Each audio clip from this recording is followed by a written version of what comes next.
To create your speech structure, your first step is to answer the question based on your subject. What is your premise or central theme? This is the big idea you want to get across.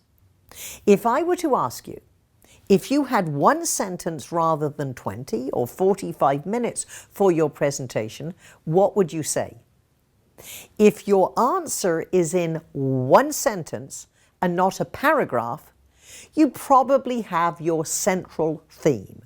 This is what I call the premise of your presentation.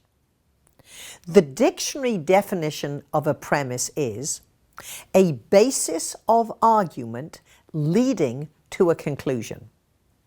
Once you have your premise, then you list your key talking points, or what I call your points of wisdom, into the outline of your presentations. Your talking points prove your premise. They make your case for you.